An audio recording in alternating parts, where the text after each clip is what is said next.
Assalamualaikum warahmatullahi wabarakatuh. Alhamdulillah teman-teman, kita telah bertemu lagi dengan saya Fikri Setiawati. Kali ini saya akan menjelaskan kitab Fathul Qorib, yang menurut saya bab ini lumayan seru di bab wadah-wadah yang haram digunakan dan boleh dipergunakan. Jadi setelah ini saya akan membacakan matanya terlebih dahulu. Bismillahirrahmanirrahim. Faslun wala yajuzul isti'malu awani dhahabi wal fiddati wa yajuzu isti'malu ghairihima minal awani. Nah, ini selanjutnya saya akan membacakan syarahnya. Bismillahirrahmanirrahim. Faslun fil bayani ma yuharramul isti'maluhu minal awani wa ma yajuzu. وبدأ بالأوالي فقال ولا يجوز في غير الضرورة للرجال أو المرأة الاستعمال شيء من أواني الذهب والفضة لا في أكل ولا في شرب ولا غيرهما. Sampai situ dulu. Di sini faslun akan menjelaskan bab fasl yang menjelaskan wadah-wadah yang diharamkan untuk digunakan dan boleh untuk digunakan. Di sini musonif sudah lebih awal mengatakan bahwa yang haram dulu, yang haram dipergunakan. Beliau berkata, selain keadaan darurat tidak diperkenankan bagi lirijali au amroti, kepada laki-laki ataupun perempuan untuk menggunakan sesuatu wadah yang terbuat dari emas ataupun perak. Seperti itu. Tidak untuk makan ataupun untuk minum dan sebagainya. Nah, ketika kita menyimpan benda-benda emas tersebut, itu juga tidak dianjurkan oleh musonif seperti itu. Jadi antara keduanya wala ghairihima, selain makan dan minum, itu juga tidak diperkenankan. Tapi nanti ada beberapa syarat yang diperbolehkannya menggunakan barang-barang tersebut. Kita lanjut.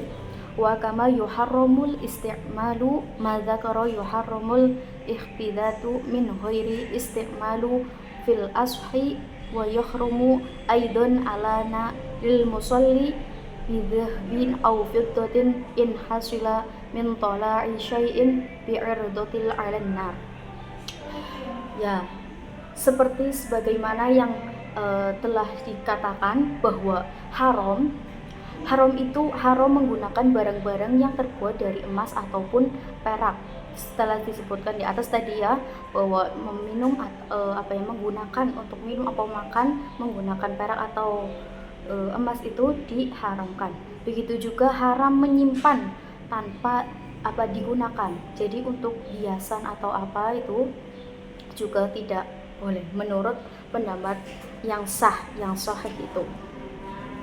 Jadi ada pula yang namanya penyepuhan, di mana kita harus tahu dulu apa itu penyepuhan. Penyepuhan itu melapisi suatu barang suatu logam lain dengan emas ataupun perak yang dibakar di atas api, seperti itu. Seperti kita tahu ya, ada beberapa barang yang seperti mangkok ataupun gelas dan piring itu orang kaya biasanya dia melapisinya atau menyepuhnya dengan emas ataupun perak agar terlihat wow gitu ya. Karena kita tidak tahu maksud mereka menggunakan hal seperti itu. Maka di situ kadarnya itu akan menyusut. Jadinya mungkin hal tersebut ketika dihadapkan dengan media medis, maka hal tersebut akan menyebabkan penyakit yang mungkin cukup serius, mungkin ya tercampur dengan logam yang disepuh. Jadinya ada beberapa mungkin ada beberapa spora-spora yang masuk ke dalam tubuh kita yang nantinya akan menjadi penyakit seperti kanker dan lain sebagainya. Selanjutnya, wa yajuzul isti'malu ina'a ghairihima ay ghairudz dhahabi wal fiddati minal awani an-nafsi sati kana yaqut. Ada juga di mana wadah selain emas dan perak, tempat selain emas dan perak itu diperbolehkan menggunakan wadah tersebut tapi dalam keadaan yang darurat yang seperti sudah disampaikan di awal tadi, yaitu wadah-wadah yang indah. Jadi kita itu boleh menggunakan wadah-wadah yang indah itu, tapi tidak dengan emas dan perak, kecuali hal yang darurat. Tetapi kita boleh menggunakan dengan intan atau permata, itu boleh, karena sudah disebutkan tadi yakut, intan. Selanjutnya wa yuharramul ana madbaba bidobati faddatal kabiratal arafa lizinata fa in kanat kabiratal hajatan jaza ma'al qarahatan aw sahiratan arafan lizinatan karohta aw hajatan fala taqrahu ama dobataz zahabi fatahrimu mutlaqon kama sohsahunun Nawawi. Jadi pada penggalan bacaan ini, di mana tambalan emas dan perak itu menjelaskan tambalan emas dan perak haram hukumnya kita menggunakan wadah yang ditambal dengan perak ataupun emas berukuran kecil maupun ukuran besar.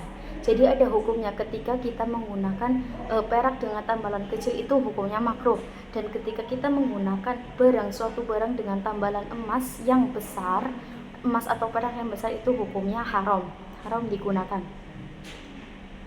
Tetapi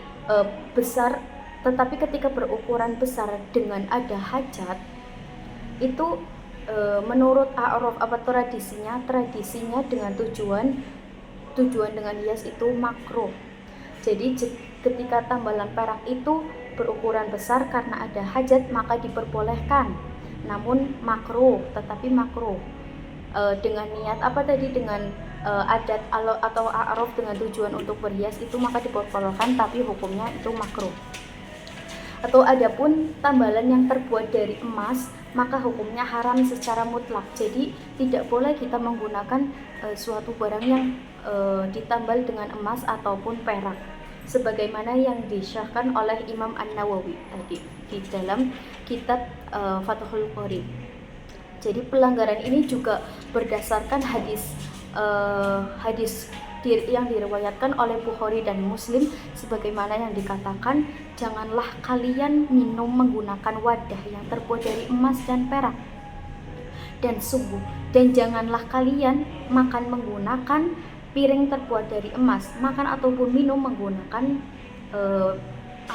material dari emas atau perak, karena hal tersebut itu bagi mereka di dunia dan bagi kita di akhirat nanti. Maksudnya hal itu salah satu meniru tradisi atau urf orang kafir seperti itu.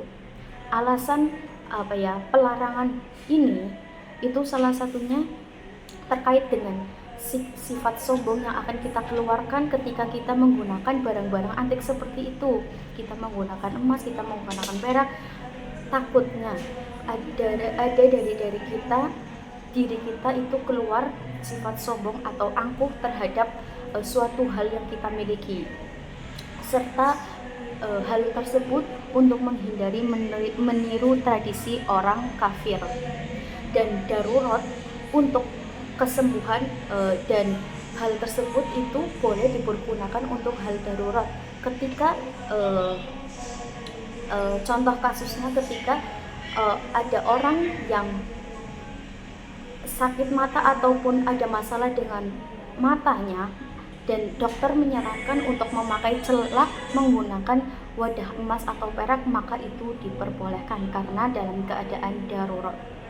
Nah, seperti itu. Mungkin hal ini dapat membawa kesan yang baik dan membawa pengalaman yang baik untuk kita semua, agar kita lebih baik menghindari hal-hal yang seperti itu tadi saya jelaskan, menggunakan barang yang biasa sajalah kita untuk menghindari hal-hal tersebut yang diharamkan oleh Allah. Maka kita harus menjaga hal-hal tersebut dari diri kita sendiri. Mulai dari kita menjaga, kita apa?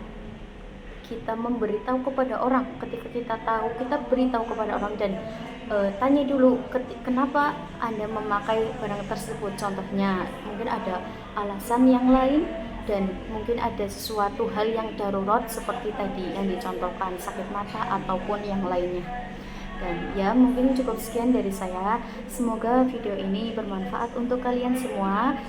Jangan lupa tonton ya, nanti ada lanjutan dari kitab-kitab yang akan lebih banyak, maksudnya kitab yang lainnya saya akan sering menjelaskan seperti ini. Oke, thanks. Sebelumnya saya akan menunjukkan contoh barang yang sudah disepuh oleh emas nih contohnya. Nah, itu dia ya contohnya. Cukup sekian dari saya. Wassalamualaikum warahmatullahi wabarakatuh.